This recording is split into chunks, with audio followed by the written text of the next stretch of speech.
Good evening. My name is Evan. I've been working the night shift at a Walmart in Flagstaff, Arizona for the past 11 months. It's a quiet location, tucked between the freeway and a patch of empty desert. At night, there's not much to hear but the low hum of the ventilation system and the occasional buzz of the fluorescent lights overhead.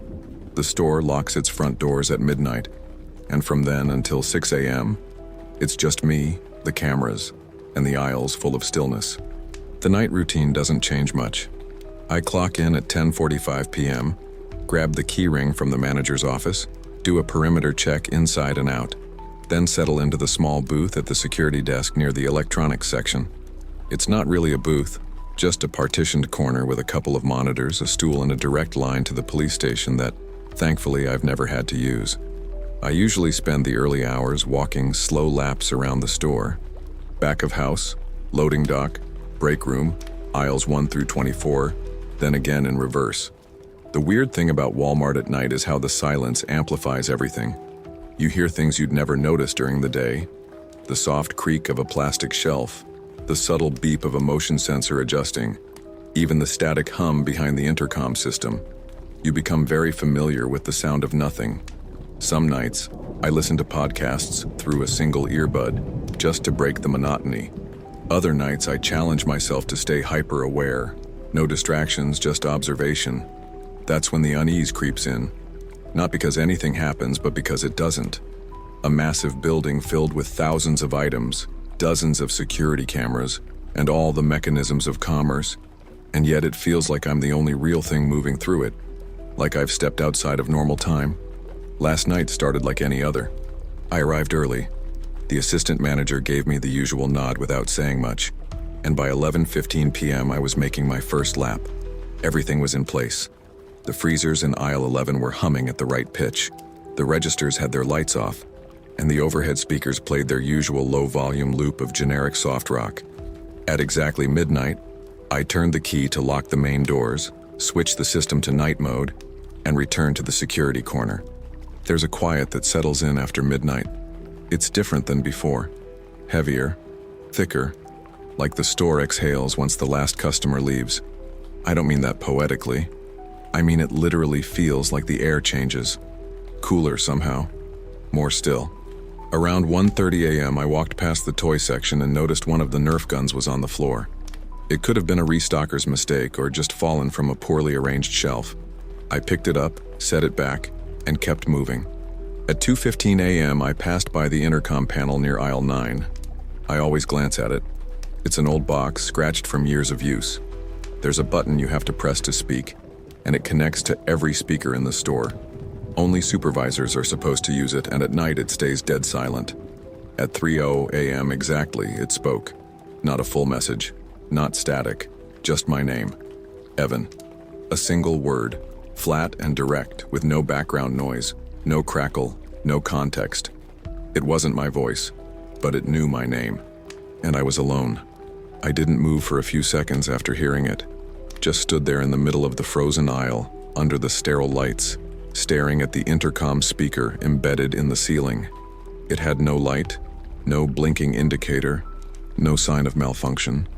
But the voice was unmistakable. It said my name, Evan, in a calm, uninflected tone that didn't match any coworker I could think of. It didn't even sound entirely human. Not robotic, not distorted, just blank. Like a voice that had learned the shape of the word, but not its meaning. I looked around. No one. The store was locked, the cameras were still rolling, and I hadn't seen a single soul since the assistant manager left at 11:30. I instinctively reached for the radio clipped to my belt, but then remembered there was no one on the other end. No overnight stalkers, no janitors, just me. I walked toward the intercom panel by aisle 9, the one I'd passed earlier. I checked the switch, the button, even the wiring beneath the wall plate. Everything looked the same as always. Old, used, dusty. I pressed the button myself, held it down, and spoke. Testing. Security check. Anyone using this line? My voice echoed faintly through the store speakers. No response. I scanned the security monitors back at the desk.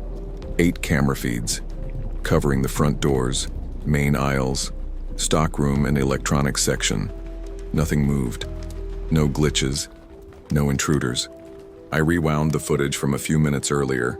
I wanted to see if anything triggered the intercom, but all I found was myself walking slowly past aisle 9, stopping for a second to look up, then standing still like a man hearing something only he can hear. No one else. Just me. I told myself it might have been a glitch, a replay of an old announcement maybe, but that didn't explain how it knew my name. We don't use first names in the store-wide announcements. And I never speak into the intercom. The air felt different after that, heavier, like the HVAC system had gone slightly off. Colder near the floor, warmer near the ceiling. I started noticing it in different aisles, a subtle change in temperature depending on where I stood. Aisle 5 was fine. Aisle 13 had a strange warmth. By the time I reached the paper towel section, I swear I could see condensation on the metal shelves. I began making a new round, slower this time, listening harder, trying not to breathe too loud. The store was dead silent again, but it wasn't a peaceful silence anymore. It was watchful, like something had noticed me, and now it was waiting. I passed through the pet food aisle and caught a whiff of something that didn't belong. Not the usual dry kibble and cardboard smell, but something metallic and faintly sweet, almost like blood, diluted in water. I stopped walking and sniffed the air again. It was gone. I turned a corner toward the automotive section and saw one of the air freshener packages twitch. Not fall, just twitch. A single movement, like it had been nudged from behind. I stood in front of it for a while, not touching anything, then slowly moved on. By 3:17 a.m., I found myself back near the front entrance. I pressed my forehead against the locked glass doors and looked out into the empty parking lot. Just a few dim street lights, one trash can, and my own reflection staring back. Then the lights in aisle 4 flickered. Once, twice, then held steady. When I returned to that section, everything was in place. Nothing seemed off, but I swear I heard breathing. Not mine, not from the speakers, just above me, in the ceiling tiles. And for the first time in 11 months, I started to wonder if I should call someone. Not the police, not the store manager, just someone. But I didn't. Because how do you explain that the air feels wrong? That your name was spoken by no one? That silence itself feels like it's pressing against your skin? Instead, I turned around and kept walking deeper into the store. By 3:30 a.m., I had already walked the entire store twice more. Nothing had moved, nothing had changed, but I couldn't shake the sense that I wasn't alone anymore. It wasn't just paranoia. I've worked enough nights to know the difference between overthinking and genuine instinct. This was the latter. There was something else in the store with me. Not walking the aisles, not hiding, just present. I was near the electronics section when I first heard it again. The intercom clicked on, that soft electric pop the system makes just before sound comes through. But this time it wasn't a voice. It was static. Low at first, then rising in a slow swell like someone breathing into the mic from the far end of a tunnel. It lasted maybe 8 seconds, then silence. I stood completely still, watched the ceiling, listened hard. No follow-up. Just that same heavy stillness that now felt impossibly louder than before. I moved to the nearest intercom panel and checked it again. No one had touched it. No indicator light, no heat on the metal button. But that didn't matter anymore. I wasn't chasing a normal explanation, not after what I'd heard earlier. I returned to the monitors, backed up the footage from the last 15 minutes. I focused on the feed near the garden center, an area I rarely patrol unless the alarm triggers. At 3:31 a.m. exactly, the camera shook. Not like someone hit it. More like the entire structure it was mounted on trembled slightly, then settled.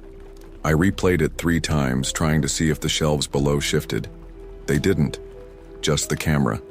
The footage had no sound, but it was synchronized with the intercom's static. I know because I checked my watch when it happened, and the timestamps matched to the second. That's when a second burst of static came through. Shorter, but layered.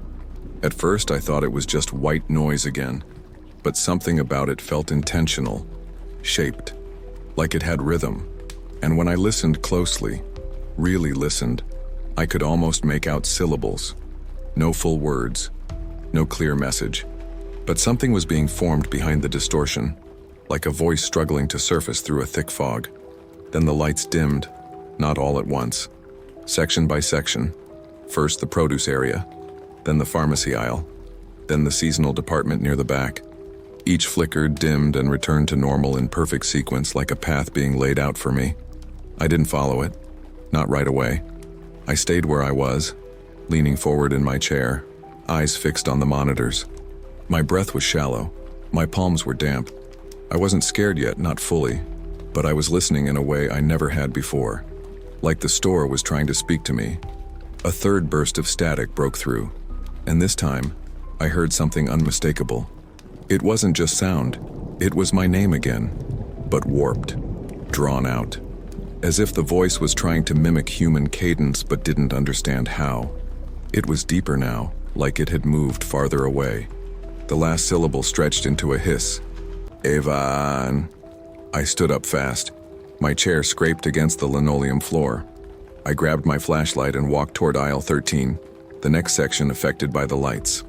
I took a sharp breath as I turned the corner, half expecting to see someone standing at the far end. But there was nothing. Just neatly arranged merchandise, untouched displays, and the buzz of overhead lights that now seemed too loud. I aimed my flashlight upward toward the ceiling tiles. They looked fine, but I couldn't help but wonder what was above them. I'd never been up there, never needed to. The intercom clicked once more. Just a soft pop. No sound followed. No static. No voice. Just the click. And then silence. That might have been the worst part. The pause after. Like something had noticed my attention and was deciding whether or not to keep going. I waited, then moved on. By 4 a.m., the static stopped, but I knew it wasn't over. Whatever was using the intercom, it had just begun warming up its voice. By 4:07 a.m., I had stopped checking the cameras. There's a point during certain shifts when you realize that observation isn't going to save you, that no matter how many angles you monitor, no matter how many times you rewind and replay, you're not seeing the thing that matters. You're only watching its aftermath, like trying to catch a shadow with a flashlight. The closer you shine it, the more it slips away. I found myself back in aisle 7, the cleaning supplies section. Something about the smell of bleach and ammonia grounded me, gave me a sense of control. The rows were perfectly aligned. Mops, sprays, gallon jugs, sponge packs. But I kept glancing up, not at the products, at the speaker. There's one mounted above every other aisle, and they all look the same. Round, off-white, with a grill that's slightly discolored from dust and age. But tonight, they looked different to me, like mouths slightly open, waiting to speak again. At 4:12 a.m. they did. I didn't hear the pop this time. No static, no warning, just the sound of my name, clearly and cleanly spoken. Evan, please come to aisle 14. It wasn't a request. It wasn't even emotionless like before. It was deliberate, calm, almost helpful in tone, like a manager paging someone for cleanup. But I hadn't touched the intercom. I hadn't seen anyone walk near it, and I was the only one in the building. The way it phrased it made my skin crawl. Please come to aisle 14, as if something was waiting for me there, as if it assumed I would listen. I stood frozen for nearly a minute before moving. Aisle 14 was close. It housed stationery, cheap electronics, discount batteries, a narrow corridor with mirrored panels on some displays that always made it feel more enclosed than the others. As I approached, I noticed something immediately. The floor was different, not visibly, but underfoot. The tiles here didn't echo the way they usually did. My boots felt heavier, the sound more muffled, like walking on thick rubber instead of polished vinyl. There was no one in the aisle, but something was off. The hanging shelf label at the end, the one that reads aisle 14 in blocky blue font, was tilted, not hanging loose, not crooked from age, tilted deliberately, at a perfect 45-degree angle, like someone had bent it with intention. I slowly walked down the aisle, flashlight low, eyes scanning the shelves. That's when I noticed the batteries. Dozens of them had been pulled forward to the edge of the shelf. All the same brand, all size AA, arranged perfectly in a row, as if inviting me to take one. It wasn't like that earlier. I would have noticed. I reached out toward one of the packs. As soon as my fingers touched the plastic, The intercom clicked again. No static. Just, don't. I jerked my hand back. The voice was identical to mine. Not similar. Not close. Identical. The pitch, the cadence, the hesitation at the beginning. It was as if someone had recorded my own voice, chopped it, and replayed it with surgical precision. But I had never said that word out loud tonight. Not into the intercom. Not at all. I turned slowly, sweeping the aisle with my flashlight. Still nothing. Still empty. Then I looked up. There was a hairline crack in the ceiling tile above me. Very thin, barely noticeable, but something about it felt new, like pressure had been applied from above inward, as if something had leaned down, just enough to shift the panel without breaking through. I backed out of aisle 14. I didn't run. I couldn't. My legs weren't cooperating like they should have, but I walked fast, all the way to the employee break room where I locked the door behind me and sat on the floor. I didn't know what to do. Calling for help would only make me sound insane. I wasn't hurt. The building wasn't on fire. Nothing was missing. But the store plant or something inside it was learning. It was speaking. It knew my name. It could use my voice. And I had the growing sense that the next time it spoke, it wouldn't just be calling me. It would be pretending to be me. Perfeito. A seguir está o bloco 5, no One at the Mic, onde o narrador tenta confrontar racionalmente a fonte do som e descobre que a lógica não se aplica mais. I sat on the break room floor longer than I care to admit. Long enough for the vending machine's cooling fan to cycle on and off twice. Long enough for my flashlight's beam to begin fading, the batteries losing power despite being brand new. I stared at the closed door, half expecting to hear a knock on the other side, but nothing came. Eventually, I convinced myself to move. Not because I felt safe, I didn't, but because stillness had started to feel like an invitation. Whatever was happening inside the store wasn't going to end if I waited it out. It wanted me still, listening, reacting. I couldn't give it that. I got up and decided to go to the only place in the store that might offer a concrete answer. The PA system hub. There's a small room near the back of the electronics section. Most customers wouldn't notice it. It houses the intercom's central wiring panel, backup microphones, and the audio relays that feed into each ceiling speaker. Managers rarely go in there. I'd only entered it twice during my entire time working here, both times with a supervisor. I used my master key and unlocked the metal door. The room smelled like warm dust and old plastic. Racks of tangled cables hung from the walls. A backup generator in the corner hummed with a faint green light.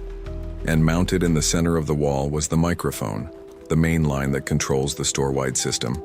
It was resting in its cradle, unplugged. I froze. It had to be a mistake. I checked the wire. The connector was out. Not loose, fully unplugged. Not even functional. I ran my fingers over the cable, cold, like it hadn't carried a signal in hours. I plugged it in and tested it, pressed the button and spoke into it. My voice crackled across the store, just like before. Then I pulled the plug again, waited. Nothing happened. No voice, no static. Just me in that tight, warm room, breathing through clenched teeth. I knew what this meant, but my brain refused to accept it. The voice I'd been hearing hadn't come from this microphone. I checked the wiring, all of it, crawled under the panel, looked for signs of tampering, exposed connections, short circuits. There were none. The system was intact. No logs, no automated messages queued up. No signs that anything had used the PA legitimately. It wasn't coming from inside the system, it was coming through it. I left the room, locked it again, and moved into the electronics section. The wall of flat screens stood silently, all powered off for the night. But one of the demo tablets, a cheap off-brand model nobody ever buys, was glowing faintly. I approached it slowly. The screen showed a typing window, not a browser, not a menu, just a blank box with a blinking cursor. And then, letter by letter, it began to write, Evan. I didn't touch it. I didn't breathe. I just stared. A pause. Then, where are you going? I stepped back. The cursor blinked twice, then the screen dimmed. When I looked up, one of the wall-mounted TVs had powered on. It showed a live feed of the front entrance, the exact angle I'd seen earlier from the monitors. But this time, there was something else. A silhouette, standing just outside the glass doors. Not moving, not pushing, just there, like a shadow waiting for permission. I raced back to the front of the store, ran full speed across the tiles, past checkout lanes and empty carts. But when I reached the doors, nothing. No figure, no person. Just the empty parking lot again. The fog had thickened slightly, clinging to the asphalt in thin tendrils. I looked at the glass, and this time, I didn't see my own reflection.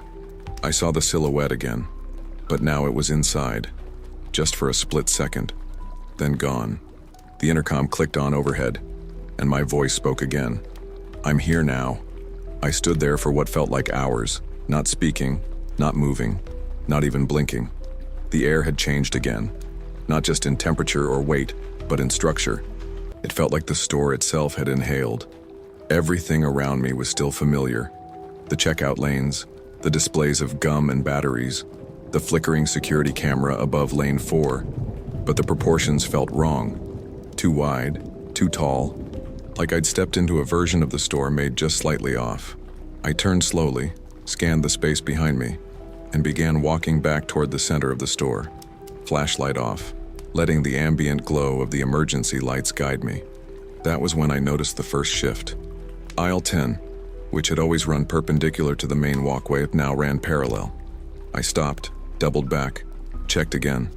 It was the same aisle, same signage, same layout, but its direction had changed.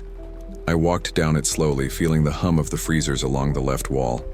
When I reached the end, I should have come out facing the toy section, but instead, I was facing housewares, aisle 17. I stood still, trying to make sense of it, and that's when the shelves to my left groaned. Not from age or weight, but from movement. I turned just in time to see the end cap display slowly rotating, like the aisle itself was repositioning behind me. I moved quickly then, my boots echoing off the hard floor, passing under one of the large hanging signs. It read, "Pharmacy," in its usual blue-on-white font, but the arrow beneath it pointed in the wrong direction, toward the receiving bay. That section was supposed to be closed off, locked down by chain link and a padlock. But as I approached, I saw the gate was gone. Not open, not damaged, just gone, as if it had never been there. I stepped into the receiving area and found myself in what felt like a different store. The lighting here was lower, tinged slightly yellow instead of white. The shelves were higher. The ceiling was closer. The rows curved slightly instead of forming right angles. It felt like walking inside a version of Walmart built from memory, someone trying to recreate it from incomplete pieces. I called out, just once. "Hello?" My voice came back distorted, not echoing properly. It hit the air wrong, like sound waves bending against invisible walls. I kept moving, but the further I went, the less I recognized. The candy aisle stretched into camping supplies without transition. The floor changed beneath me, tile to linoleum to what felt like concrete. I passed a price tag lying loose on the ground. It was blank. No numbers, no barcode. Just a plain white rectangle, perfectly centered. Then the lights above aisle 12 flickered violently, and when they stabilized, I saw something standing at the far end. Too far to see clearly, too still to be natural. I stepped backwards slowly, keeping my eyes on the figure, but it didn't move. Just watched. Or faced me. It was hard to tell. I turned the corner into aisle 6 and felt the shift again. A physical sensation, like the entire layout of the store had rotated while I wasn't looking. I emerged into automotive, which should have been 4 aisles over. My pulse was quickening now. The store wasn't just glitching, it was rearranging, restructuring itself around me.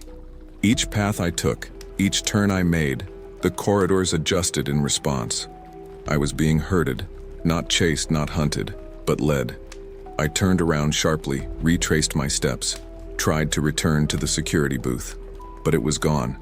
I mean that literally. I reached the exact spot where the desk, monitors, and wall partition should have been, and instead found only shelves stacked with paper towels, as if the space had never existed. My flashlight dimmed again. I slapped the bottom of it, but the beam only flickered, then died. I was in darkness now, Not total, but enough. Enough to feel the store breathing around me. The intercom crackled again, but this time it didn't speak.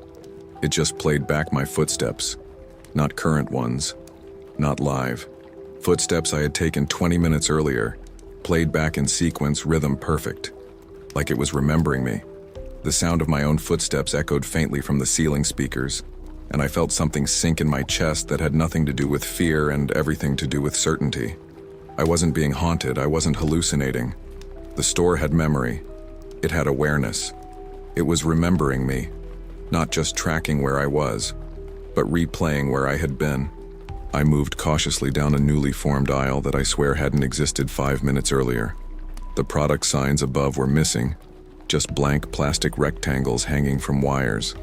The shelves were full but incoherent. Cereal boxes next to motor oil, dog toys next to light bulbs. The further I walked, the more the sounds returned. Not from any direction I could point to, not from an object or a machine, but from the space itself. A soft dragging sound like someone pulling something heavy across linoleum. The faint creak of a door hinge that didn't exist anywhere in the store's layout. And worst of all, the whispering. Not voices, not language, just a frequency that suggested speech without delivering it. Like breath caught in the shape of words that never form. I stopped moving and turned off my radio. It was useless now, just static and the occasional click, mimicking the intercom's signature tone. That tone had changed subtly. It wasn't just a system signal anymore, it felt like punctuation, a marker. Like whatever was communicating through the speakers was learning the rhythm of interaction. I took a left at the end of the aisle and found myself in the garden section, or what was supposed to be the garden section. The ceiling was higher here, the lights colder. The shelves were gone, replaced with rows of plastic lawn chairs, each one facing the same direction toward a blank white wall. I counted them, 24. Each one identical, spaced evenly. On the wall directly across, written in thick marker, were 3 words: sit and listen. I didn't sit. I walked slowly to the wall, ran my fingers across the ink. It was dry, old. Someone had written it long before tonight. The dragging sound returned behind me. I turned, nothing. But one of the chairs had shifted, only slightly, just enough to be out of alignment with the others. I left that section and took the first hallway I could find. It opened into a part of the store that should have been the pharmacy. Instead, I found a single long corridor with flickering emergency lights and walls made of slatboard, like the inside of an unfinished display. At the far end, there was movement, a faint, slow shape crossing from one side to the other. I froze, waited, but nothing came back. I walked forward, flashlight still dead, letting the weak pulses of overhead light guide me. I passed a stack of boxes labeled with a date stamp from 3 years ago. Products we never carried. I recognized none of the brands. Each box was sealed with thick black tape. I didn't stop to open them. The sound returned again, louder now. The dragging, the creak, the whisper frequency layered together into a quiet cacophony that followed no pattern and had no source. I turned a corner and emerged back in the main walkway near what should have been aisle 3. The signs were gone again. The ceiling speaker above me clicked on, and this time it played something new. Breathing. Rhythmic, deep, almost calm. Not mine, not mechanical, just breathing.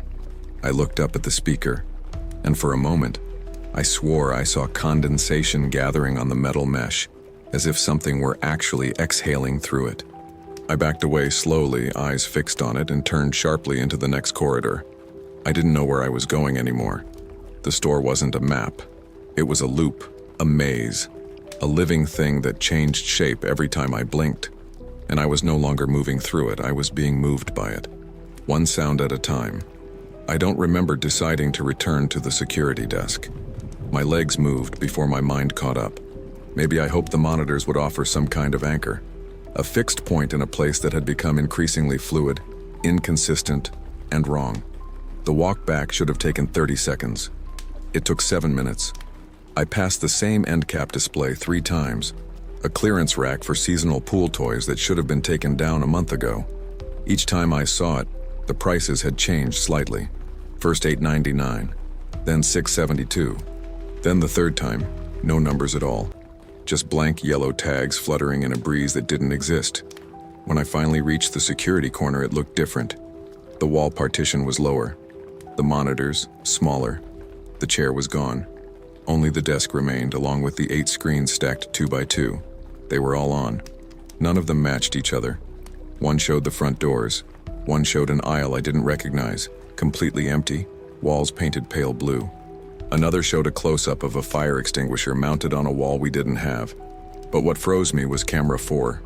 It showed me, standing perfectly still in aisle 19, hands at my sides, head slightly tilted upward, staring directly into the camera. I blinked and looked around. I wasn't in aisle 19. I was in the security corner. But the version of me on the screen didn't move.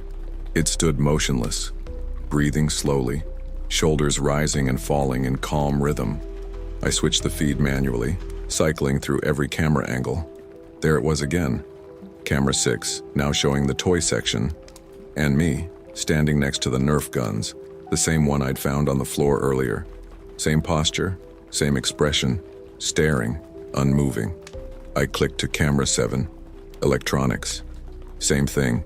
Me, again. How could I be in 3 places at once? I scanned for timestamps. They were all current, no delay, no replay. Each feed was live. I turned in place, checked behind me, half expecting to see myself walking toward the desk. Nothing. Just shelves. And silence. I returned my eyes to camera 4. The figure was gone. Camera 6, empty. Camera 7, still empty. I flipped back through the other feeds. One by one, they cleared. All 8 screens now showed static. No signal, except the last one. Camera 8, the employee lounge. I hadn't seen it since earlier that night. The image was dark, but visible. A single chair facing the door, and a shape, slumped, unmoving. I leaned closer. The monitor flickered once, then focused. It was me, but not just standing, sitting. Slouched in the chair like I'd passed out or worse. Head down, hands limp. I leaned even closer to the screen, heart pounding, and watched. The figure moved, slowly, as if waking up. It sat upright, raised its head, and looked directly into the camera, directly into me. I stepped back from the monitor instinctively. My breath caught in my throat. I didn't know what to trust anymore. The footage wasn't lying, but it wasn't showing the truth either. It was showing something. An idea of me. An echo. A rehearsal. The screen flickered. Then the intercom clicked on. This time there was no voice. No breathing. Just a sound I hadn't heard before. The unmistakable metallic rattle of keys. My keys. The ones clipped to my belt. I looked down. They were gone. I didn't hear them fall. Didn't feel them taken. Just gone. And above me, through the ceiling speaker, the sound played again. The exact rhythm of my key ring shifting on my hip as I walked, followed by the faint sound of my own footsteps. Not from memory, but from right now. I didn't search for the keys. I knew I wouldn't find them. They weren't lost. They'd been taken, or more precisely, relocated, removed from my immediate reach by whatever was orchestrating this pattern of imitation and replacement.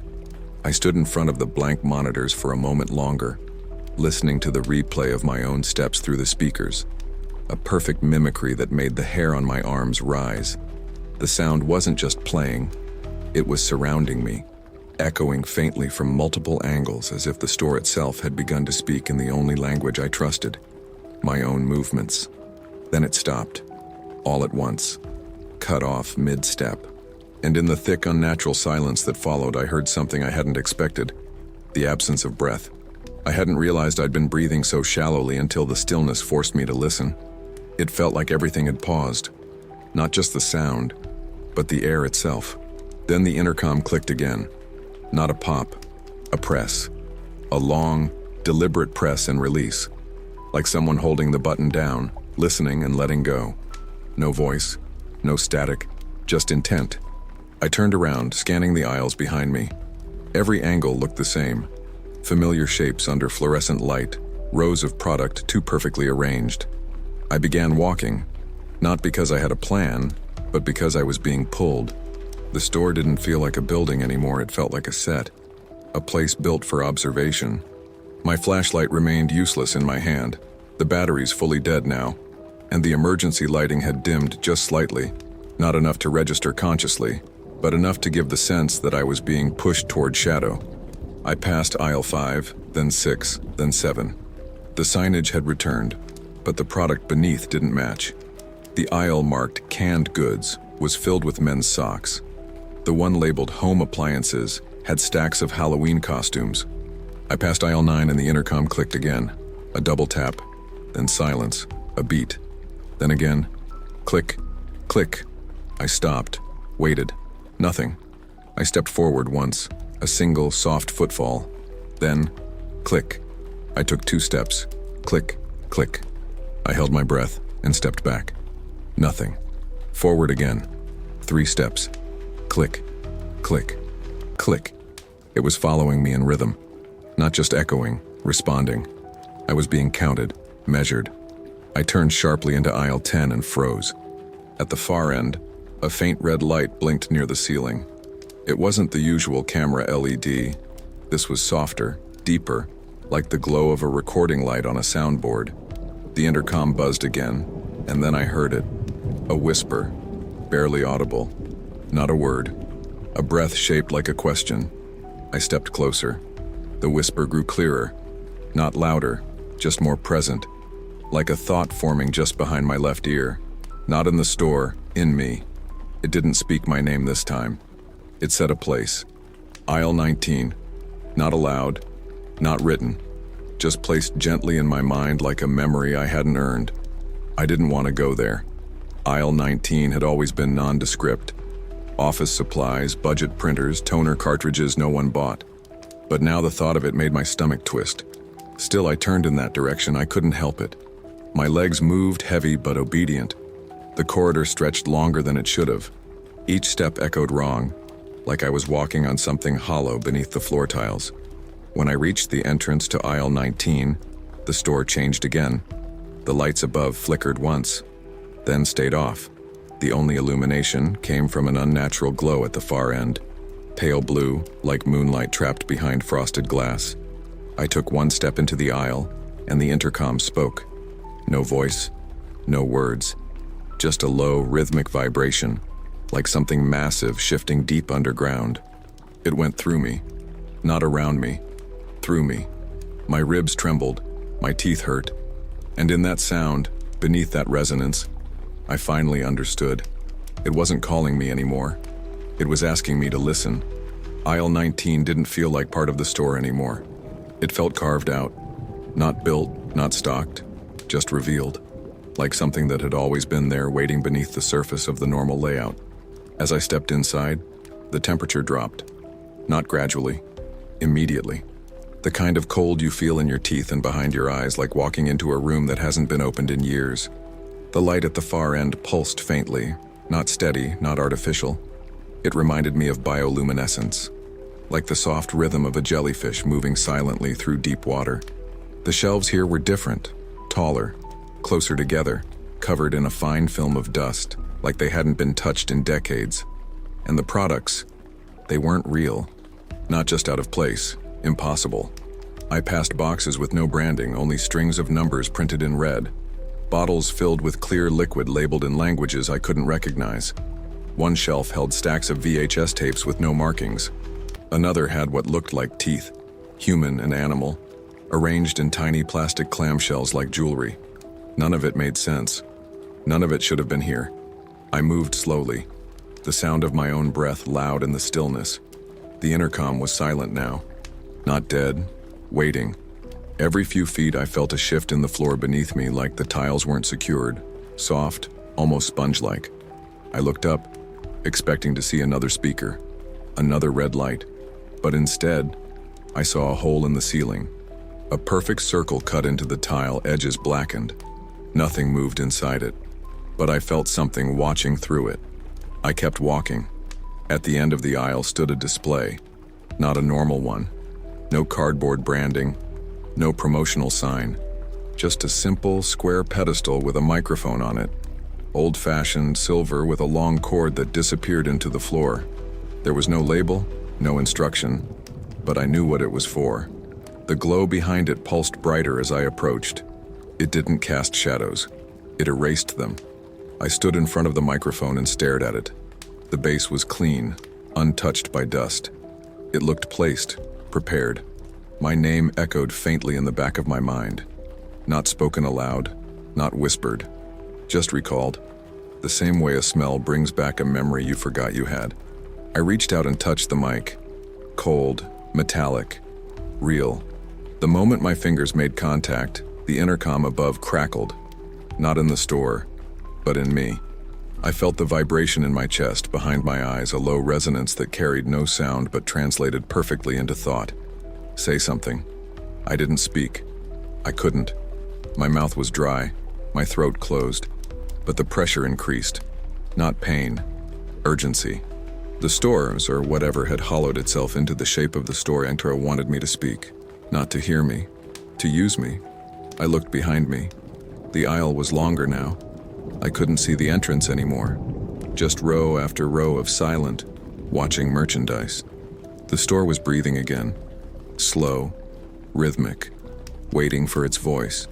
I leaned forward, opened my mouth, and then stopped, because the microphone was already on. It had been on.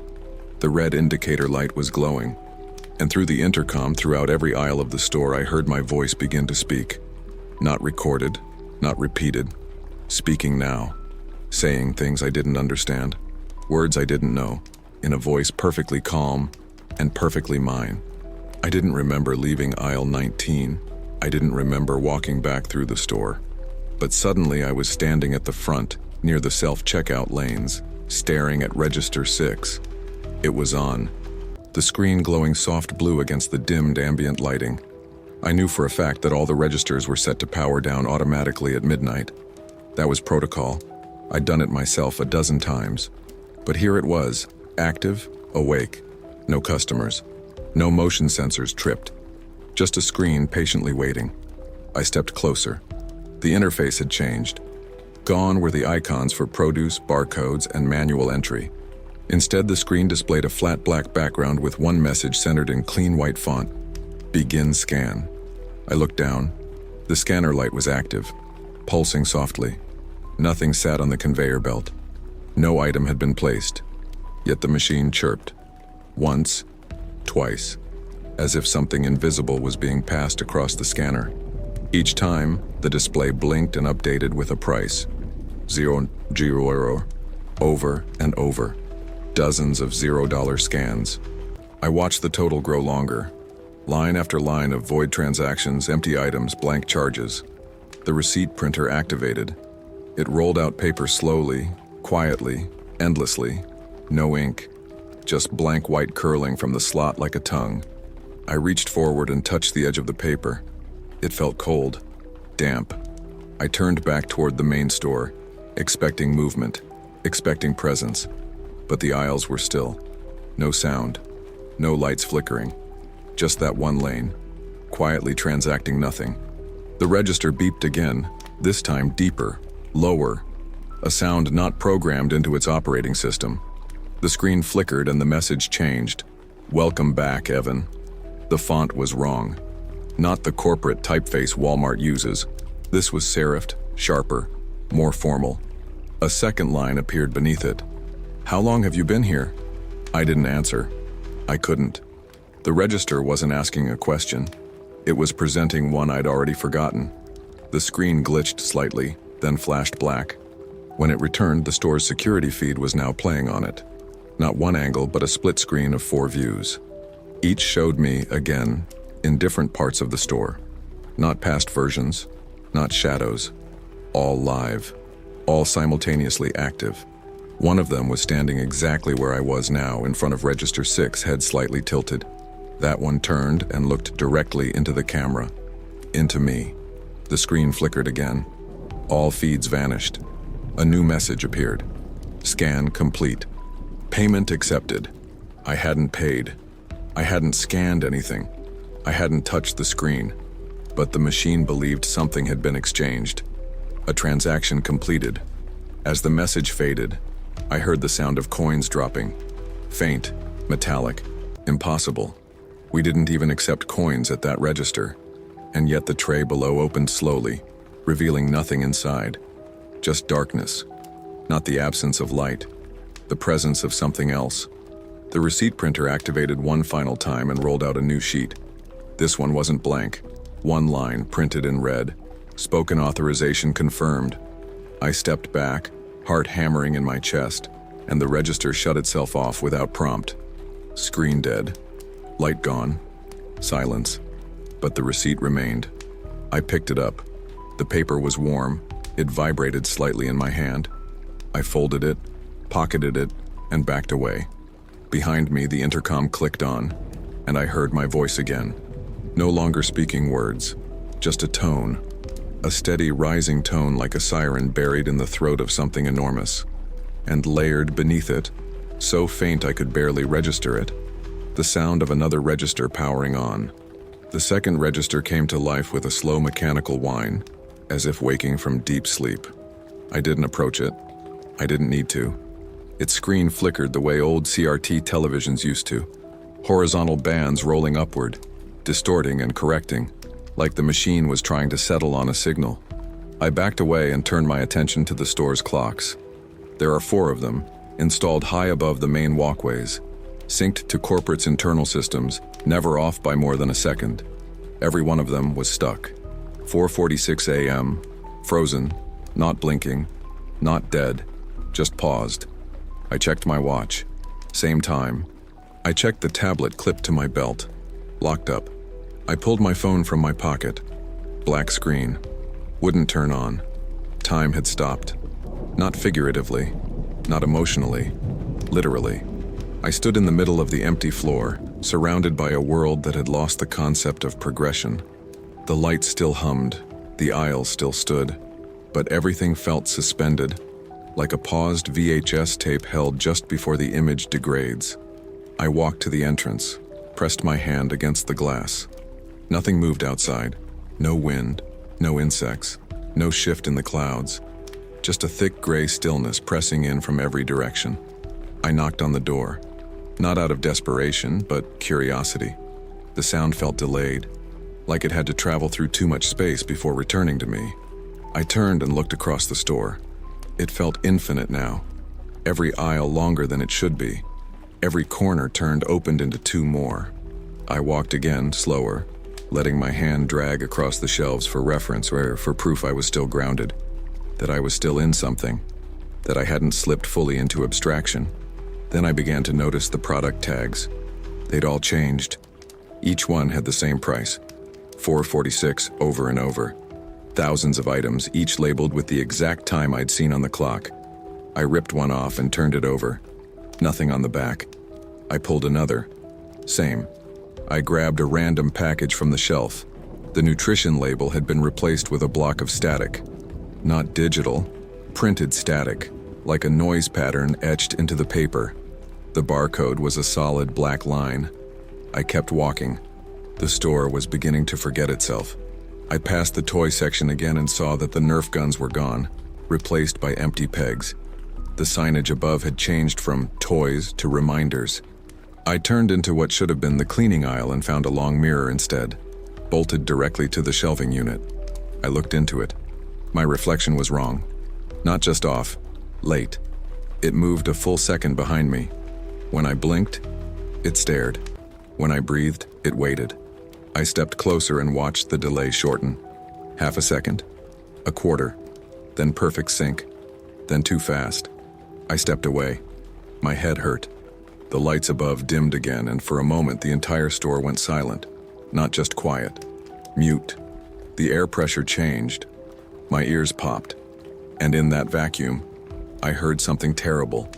A slow ticking sound, like a massive clock buried beneath the floor. Each tick was several seconds apart. Deep, dull, final. I looked up at the nearest speaker, expecting sound, command, repetition, but nothing came. Instead, the speaker began to physically rotate in its ceiling mount. Just slightly. Not enough to fall, enough to face me, as if aligning. And then all the clocks restarted. Everyone, at the exact same time, but they didn't advance. They spun, fast, like timers gone haywire. Minutes melted into hours, hours looped into nothing, numbers blurred past legibility. My watch vibrated on my wrist, not with an alert, with heat. The screen flickered once, then displayed a single word in all caps. Reset. I dropped it, stepped back, and watched as every register in the store powered on simultaneously. The sound that followed wasn't electronic, it wasn't mechanical. It was me. Dozens of registers chirping, screens flickering, and through every single ceiling speaker in perfect synchrony, my voice began to speak.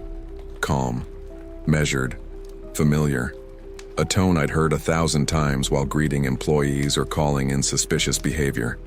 But this wasn't playback. This was new. Live. Spoken as if I were reading from a script I hadn't seen. I froze near the seasonal section, surrounded by artificial wreaths and deflated pool inflatables, and listened as my own voice echoed across the store, narrating in a flat tone every action I took. Evan turns. Evan listens. Evan remembers. I covered my ears. It didn't help. The voice wasn't just in the air. It was inside, reverberating through bone, across the backs of my eyes, every syllable timed with the rhythm of my breath. Evan doubts. Evan forgets. Evan watches himself. The fluorescent lights strobed in sequence, aisle by aisle, like applause made of light. I turned sharply and ran. I didn't care where. I just needed motion, needed sound that didn't belong to me. But as I moved, the voice followed, matched my pace, spoke faster. Evan flees. Evan flees. Evan flees. Over and over, louder now, until it reached a kind of cold crescendo. Then silence. No more footsteps. No breath. I looked around and realized I wasn't breathing anymore. Not because I was holding it, because something had taken it, replaced the rhythm with its own. I fell to my knees next to the frozen food section. The freezers were humming, the frost along the edges forming unreadable patterns like symbols drawn in vapor. And there, reflected in the glass doors, I saw myself. But not just once, not mirrored, multiplied. Dozens of me, standing inside the aisles, watching, still, tilting their heads in perfect unison. The intercom crackled and spoke one word. Accept. My mouth moved. I didn't command it. I felt the muscles shift, the jaw tense, and heard my voice speak without my permission. I accept. The moment I said it, everything stopped.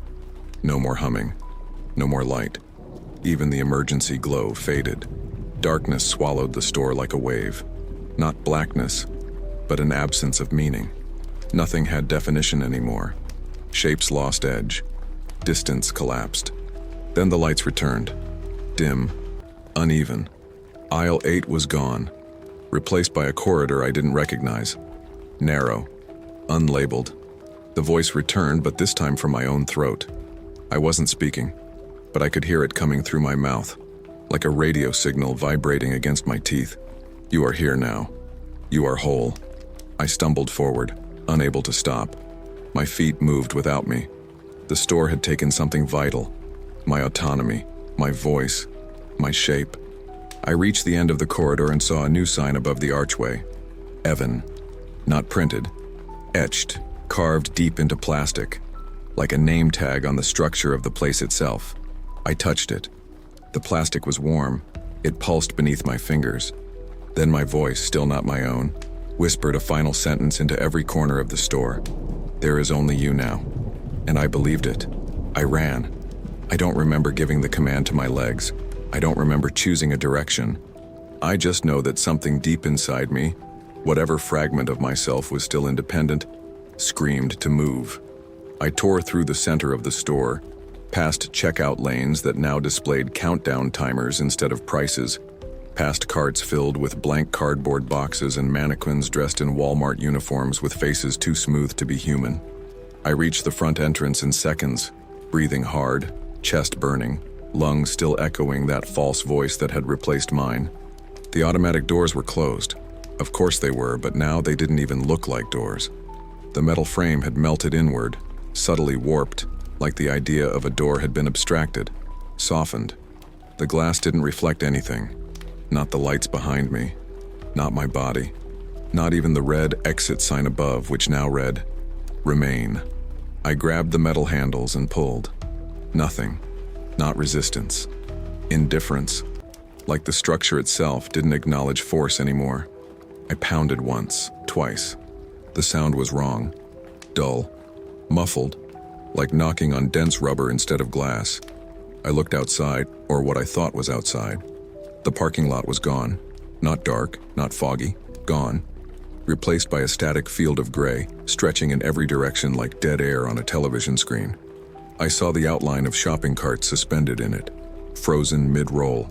A bird paused mid-wing beat. A man in a hoodie walking a dog that didn't move.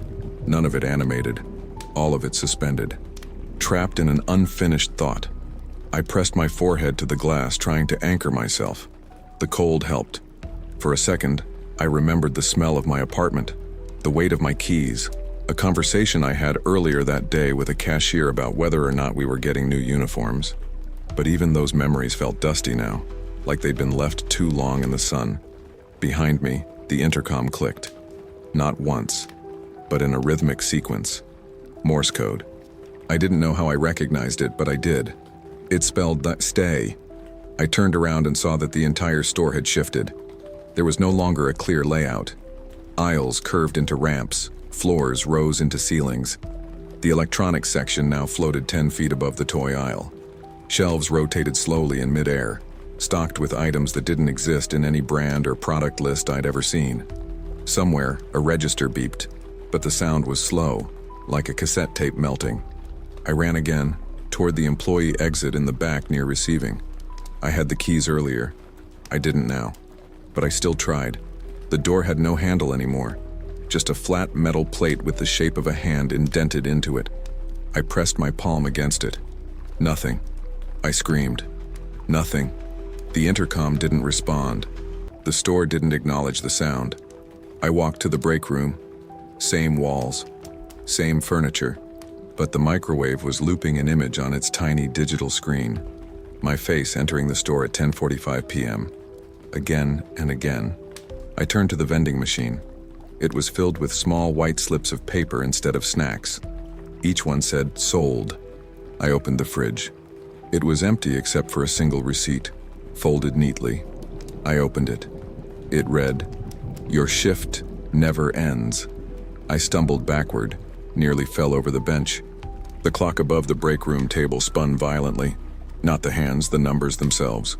Like a dial turning forever without clicking into place. I walked out again. Past the bathroom, past the cleaning closet. Nothing worked. Nothing opened.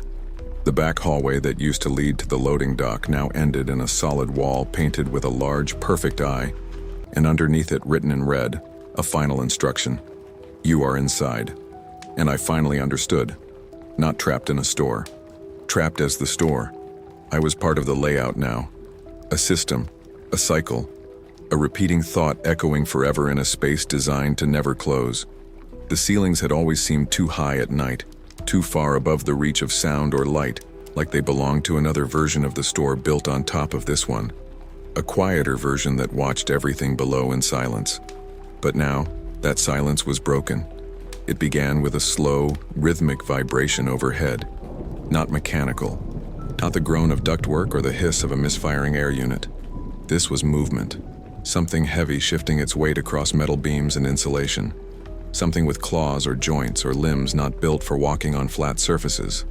I stood in the frozen section, eyes locked on the grid of fluorescent lights above, and waited for it to repeat.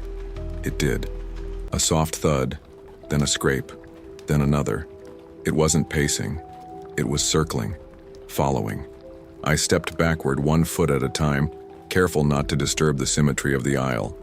I felt certain that breaking the rhythm would summon whatever was above me faster, but it already knew. The intercom clicked, just once, and the light above aisle 14 went out, then aisle 13, then 12. One by one, a wave of darkness moving toward me like a tide. I ran. Not far, just enough to get to the end of the aisle. I turned left into the baking section and looked up again. The ceiling tiles here were bowed inward, bent, as if something had pressed its weight down slowly, evenly, without tearing through. I stepped forward and heard it again. The scrape, the drag, the pause, then a sound I'd never forget. My name, whispered not from a speaker but from directly inside the structure, between beams, between wires, inside the bones of the store. Evan, not the clear, robotic voice from before, not the perfect mimicry. This was raw, wet, close. I stared at the ceiling until my vision blurred. I didn't blink, couldn't. The tiles shifted above me, not visibly, just slightly. A soft warping of angles that the eye isn't supposed to detect but the mind feels. I stepped back, and the whisper moved again. Not forward, around. Like it had more than one point of origin. Like the entire ceiling had become its throat. I turned toward the center of the store and saw that the displays were gone. Not pushed aside, not toppled, erased. A wide, empty corridor stretched down the spine of the building now, with a single strip of dim light leading to a service ladder bolted to the wall. A ladder I'd never seen. A ladder that led up. I knew what it wanted, knew it had been waiting. I should have turned back, but something deep inside, something already rewritten, told me the only way forward was up. I walked to the ladder, placed both hands on the cold metal rungs, and began to climb. Slowly, deliberately. As I rose, the lights below me faded until the store vanished beneath a thick, warm darkness. When I reached the top, I pulled myself into a crawl space I didn't recognize. The air was thick with dust, but the insulation was gone. No wires, no ducts, just a vast black space filled with the sound of shallow breathing. Not mine, something else. Something that didn't need lungs, but used them anyway. I moved forward on hands and knees, my skin brushing against surfaces that pulsed faintly beneath the touch. Organic, responsive. The architecture had changed. There were no angles anymore, only curves. I reached a bend in the crawl space and saw light ahead, a low amber glow, flickering like fire seen through old plastic. I crawled toward it, and as I reached the source, I found a microphone, just like before, set into the wall, embedded like a mouth. It was on. Already recording, already listening, and above it, written in the same crooked lettering I'd seen scrawled across forgotten tags and receipt tape, was a single word etched into the wall. Speak. I didn't speak. Not at first. My mouth moved, but no sound came out. The microphone waited patiently, its small red light blinking in rhythm with the breath that no longer belonged to me. My thoughts were no longer private. They formed and disappeared without resistance, drawn upward into the space around me like smoke sucked into a vent. The crawl space shifted. Not suddenly, not violently, just gently. A slow tilt, like gravity had forgotten its job and was trying something new. I slid forward without moving, pulled into a wider chamber where the walls were smooth and faintly illuminated from within. The ceiling above glowed with the shape of a single aisle marker, dangling by rusted chains. Aisle 0.